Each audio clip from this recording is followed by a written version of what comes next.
regarding the situation in California, and then we'll take questions.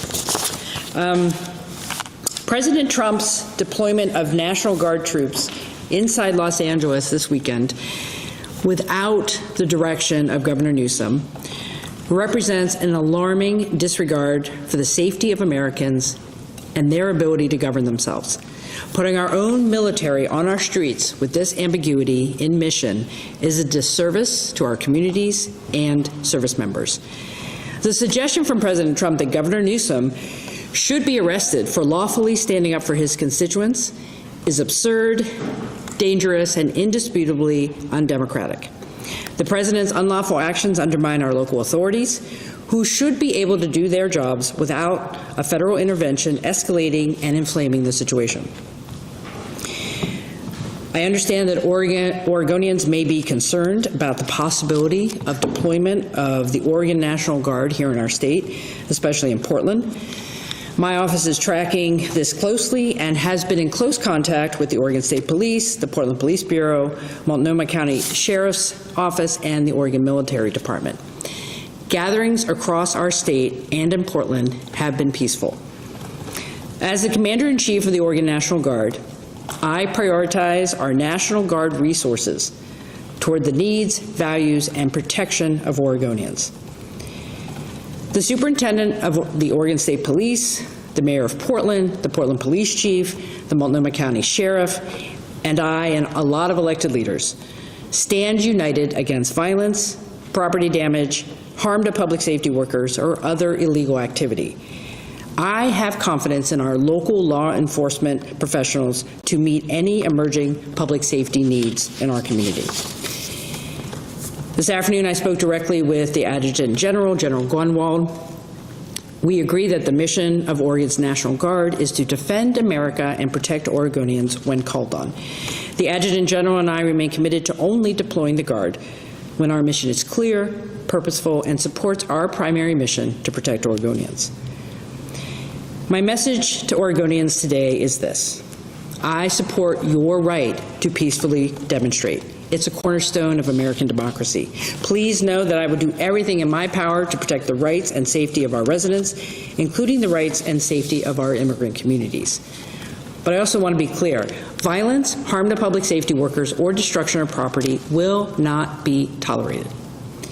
Finally, I want to close with a message directly to Oregon's immigrant communities. This escalation in California has created even more fear in our communities, and I want them to know that you deserve to feel safe and feel safe in your communities and in your homes. As your governor, I stand with you. I remain unwavering in my commitment to uphold Oregon's sanctuary laws and fight for your protection. And with that, we can talk about that or anything else.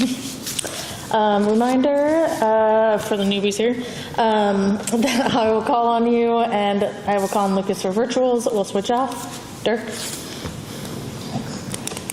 Hey, Governor. Well, it sounds like you are having a lot of conversations about this. Mm-hmm. Have you reached any conclusions about what you could actually do? We're clear on your stance, but if he invokes Title X or whatever the president tools are to take the National Guard, I mean, what options are available to you to sort of curtail or enact your values or anything? I think that California is suing or has talked of suing. I mean, well, my hope is that President Trump will follow the law. We are not in a situation where I believe he can come over the top of me as governor to control the Oregon National Guard. And as I said, if there are any issues related to activity that relating to protesting that gets out of hand, local law enforcement can handle it. So when you say we're not in a situation, is that to say none of the activity we've seen would merit any sort of action like that? I mean, you're not saying there's never a time where he could come over the top of you? Well, let's talk about California. You know, I think you all saw the statement I signed on with the Democratic governors across this country. It is unlawful for the president to do what he has done in California. He did not get the request of the Commander-in-Chief of the California National Guard, Governor Newsom, to deploy in that state. And the circumstances did not warrant that. I disagree with that move. What we are focused on here in Oregon is being clear about, I'm the commander-in-chief, we are taking care of our communities. If there is any activity that needs to be taken care of, it will be done by local law enforcement. And right now, all protests have been peaceful, and there's no reason to think that will be otherwise. Lucas? Yes. First question is from Noticias Northwest. I noticed you recently signed into law SB 599, Fair Housing for All. Will you be making an official signing? I signed the bill last week, I believe. Yes. I think it's an important piece of legislation. I was pleased to sign it. And in terms of any kind of more formal signing of the bill, since we're in legislative session, all the bill signings are kind of being delayed until the session is over. Sure. So House Bill 2025, the text was publicly released this morning, and it includes an accountability change that would give you, as the governor, rather than the Transportation Commission, the power to replace ODOT's director. Do you support that change, and would you use it? So this is about the transportation package that has come out in the committee this morning. I think it's the right change for the executive in my position to be able to have hire and fire authority over our agency directors. That change was done in 2017, and I don't think it has resulted in any kind of better service from the agency, and in general support that change. At this point, I'm not looking at any changes in the agency, but everything that I can have for stronger tools to hold that agency accountable will help me do my job and serve Oregonians better with that agency. Virtual question from Alex Baumhart at Capital Chronicle. Can I get a response to environmental and public health groups backing out of support for Senate Bill 1154, the groundwater bill? Will she heed their advice and let the bill die for now? Any more info to offer about the 39-page amendment added Friday evening and how that came together? I am not aware of the amendments details, but here's what I will say about Senate Bill 1154. This is about improving our ability to intervene in communities where there's groundwater contamination. I think the bill is in good shape, and I know some folks would like it to be stronger, but I think it significantly strengthens what we do in the state, and I support the bill in its current state. Yes, Sammy? Here, I'll let Carlos go first. Okay. That's all yours. Okay. Governor, you've been one of the loudest voices, if not the loudest voice in leadership for finding sustainable wildfire funding. We have 3 weeks left, and there is not a public package that the rest of us can look at. Has that conversation gone the way you wanted it to? Do you think lawmakers are going to get this done in the next 3 weeks? And what do you want to see in that package? Well, I am frustrated that we're not further along, but session's not over yet. I continue to have lots of conversations with legislators about the importance of having dedicated funding, not only for wildfire suppression, but for protecting our communities. I have been, like I said, chatting with a lot of legislators trying to figure out a package.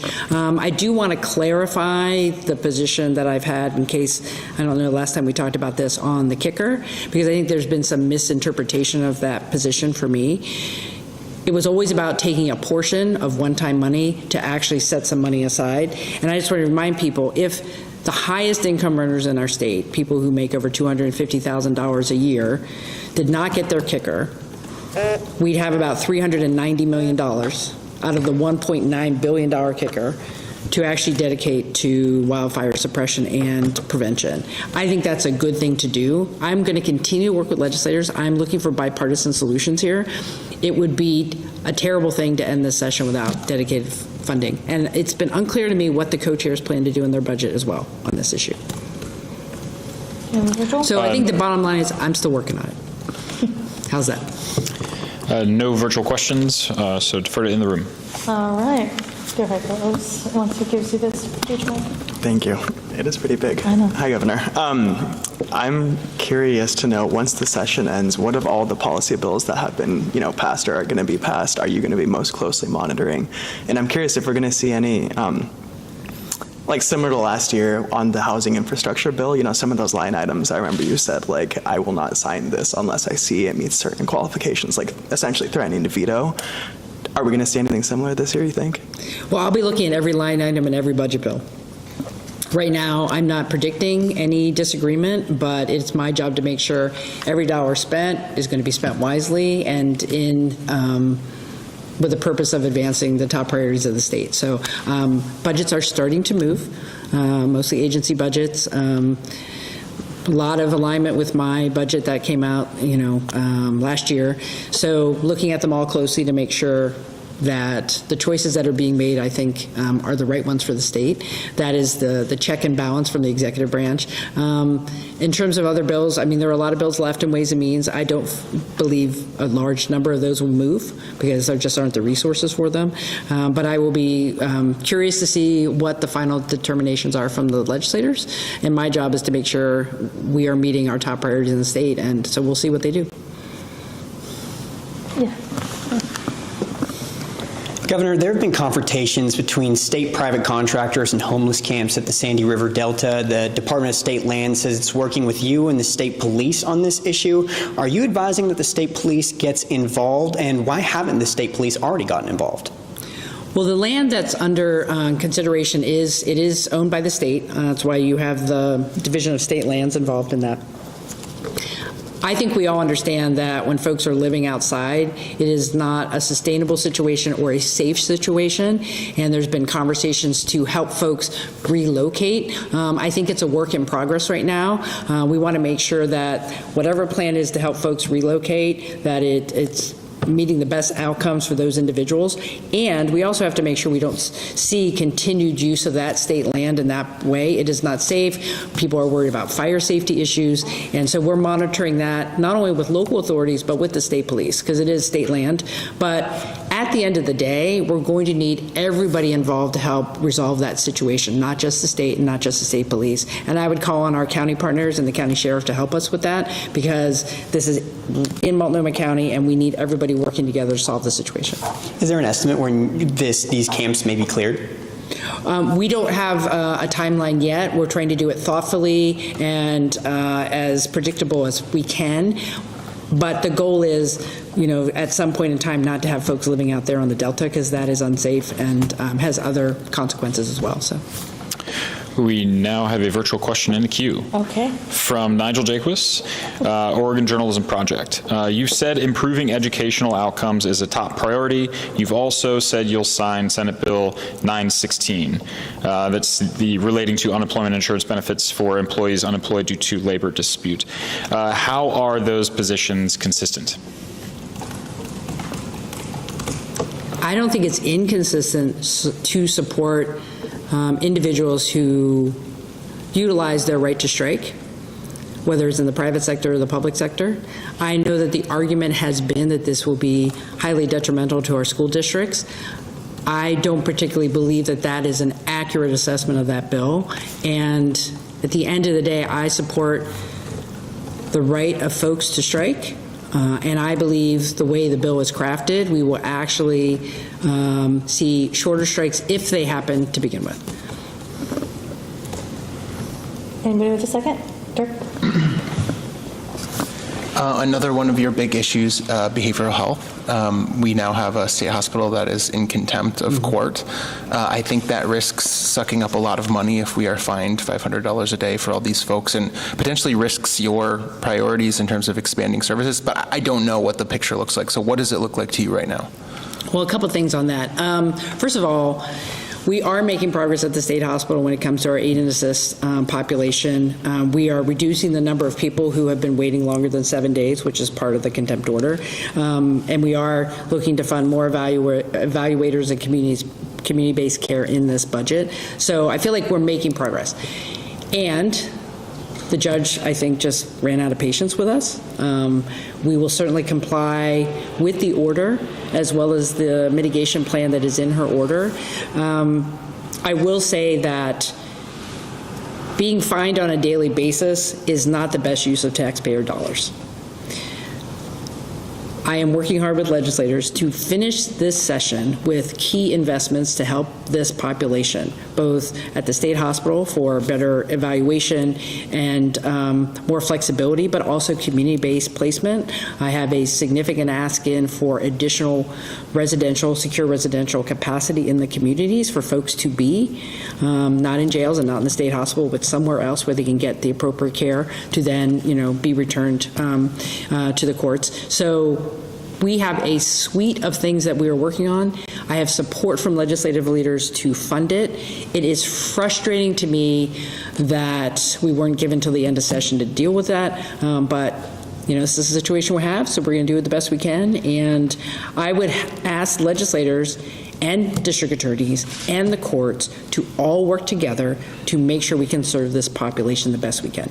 Quick follow, have you seen an estimate for how much these fines might cost? And I guess I just don't know, does this come from the same pool as would be, your service expansion money would be coming from, or maybe it's a different way we'd pay those? I just don't know, but it feels like they could be competing. Well, I would argue to the co-chairs and not to take any money from the capacity investments that we're talking about, because if we don't build more residential capacity in the community for folks to be, we will not meet our goals. From a wide estimate, assuming we don't continue to make progress, assuming we have numbers where we have folks staying, longer than 7 days, we are estimating anywhere from $250,000 to $500,000 a month in fines, assuming we don't continue to make the progress we need to make.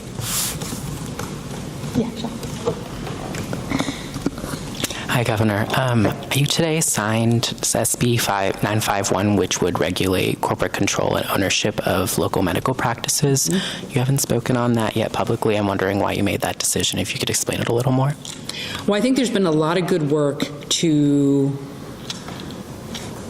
create some protections for what we're seeing in healthcare across the country with private equity firms and the way they've been coming in and buying up practices and reducing access to care in communities across the country. My understanding, and I think when people look at it, the bill that I signed today that was done by the legislature is actually, I think, the strongest bill in the country that says we need to take this issue seriously, and hopefully it'll become model policy, not only for other states, but frankly, Congress to take up and say, look, we need to make sure that our healthcare providers and our delivery system stays local and is controlled locally, and I think that's what that bill is trying to do.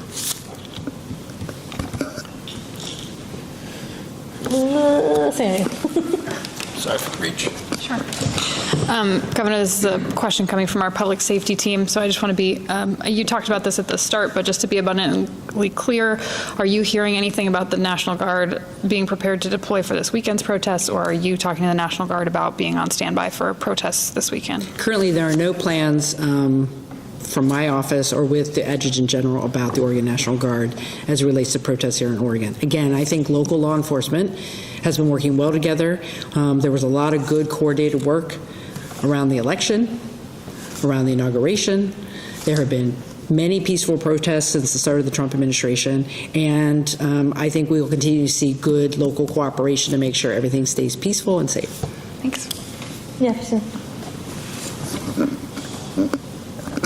The OHA and the state hospital were fined and found in contempt by a federal judge last week for violating the Constitution, and the hospital is still in danger of losing its accreditation. It doesn't seem like the situation's getting any better. What can be done in the next weeks and months to, improve the situation? Well, we've already initiated 30 and 60-day plans to improve what is happening at the hospital. I have an interim director. We're actively searching for a new permanent director for the state hospital. We are improving our numbers in terms of how long it takes for someone to get into the state hospital from the aid and assist population. Our numbers are all trending in the right direction. We are not done, however. We have a lot of work to do still, but my message to folks is we understand there are challenges, we have action plans to address them, and we're going to keep pushing forward in that regard. And I need the legislature to help with investments to continue that progress we're making. Any virtuals? No virtuals. All right. Take your third one, Dirk.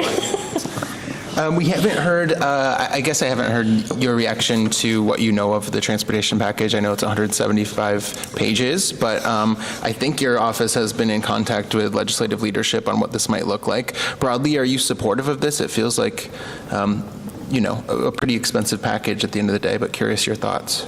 Well, I got briefed on the package the end of last week, and it got introduced today. I think it is, first of all, some really good work to address a wide range of interests in having a comprehensive transportation package.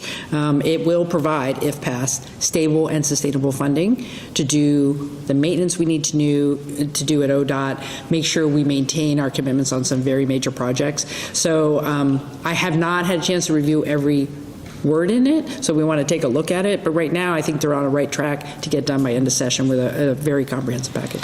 Well, and you've passed these things before, if I'm right, 2017. This is not much time to take up a very big bill. So it sounds like you're saying you're confident that they can muscle this through. They still have the time to do it, yes. Okay, thank you.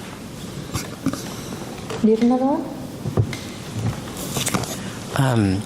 You've made your second sort of what the media has called a reversal on your extradition decisions when it comes to, after Eugene Weekly, the case with the burglary ring suspect that was part of that ring that allegedly targeted Asian families out in Eugene. Do you still have confidence in Ms. Townsend and her capabilities running the extradition services? I know you're pushing for in your budget more money to go there, and it seems like recently, and I'm wondering if you can clarify if she was off training other people at the Oregon conference for the National Association of Extradition Officials. It seems like she was on their schedule speaking to them earlier this month. We did have the national conference here in Oregon, which was, you know, I'm glad we had that conference here. It's very technical work. I have full confidence in our efforts in our office. My budget for the governor's office is moving forward. One of the reasons we need a second person is we are managing a lot of extradition requests. And I think you all know from the stories that have been out there, the budget for those extraditions comes out of my office. And it's also, I think, important because of how complicated and important the work is that we have a backup. And without a deputy, which is now in the budget that's moving, that will be very helpful for us to stay on top of the requests. In case of the Eugene Weekly case, I think you all know, I looked at it again, said we could make a different call there, and we did. As it relates to the burglary ring, my understanding from the DA's office was the suspect that they were of interest, that there was interest in, was already in custody with federal immigration officials. Then it later became clear that there might be another person. I think it's very challenging when we're not getting urgent, up-to-date information from our district attorneys to be in partnership to deal with these extraditions. I will continue to adjust as we have to for both public safety reasons and for community safety reasons, and that's what you see in the case of we need to stand strong when it comes to hate crimes. But again, I need strong partnership with our DAs to get that information and have better communication so we're not having to do this back and forth all the time. All right, let's go Carlos and then Staja, and then we're done. Now that it's been a few weeks since you announced the workforce around behavioral health care workforce, that task force. Council, yeah. Sorry, the tech council. I'm curious what kind of feedback you've heard. And I'm also curious, I think you touched on this earlier, but I'm curious to hear about like your thought process to have your wife chair that after the controversy, all the controversy around escalating her role last year. Well, the council has been launched. It's 20-some professionals who understand the need to improve the behavioral health workforce across the state. I think you're aware my wife is chairing and she has 3 vice chairs. My wife is a professional in this area. She is committed to this topic, and I think will bring, the appropriate level of experience to help lead this organization, lead the council's work. And it's the right work at the right time with the right people, and I feel confident they're going to come up with some great recommendations. All right, last question.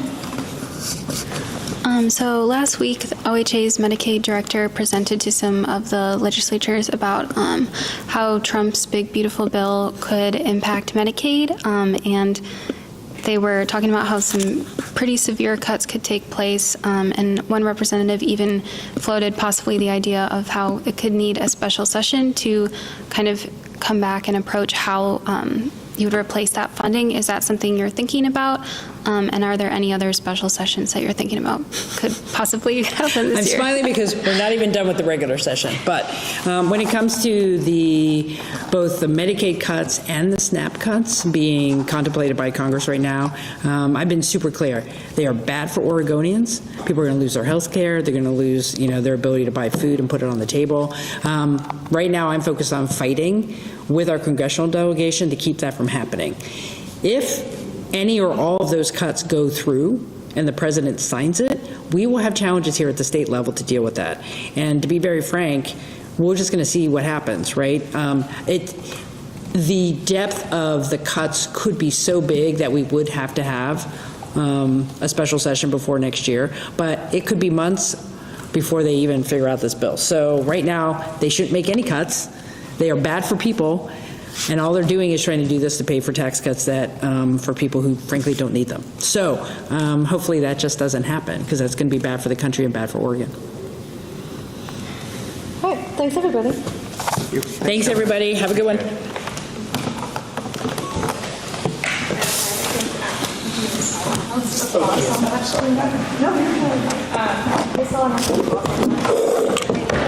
Hey, I'll text you. She mentioned the estimate for what a fine might look like. Do you know where that comes from?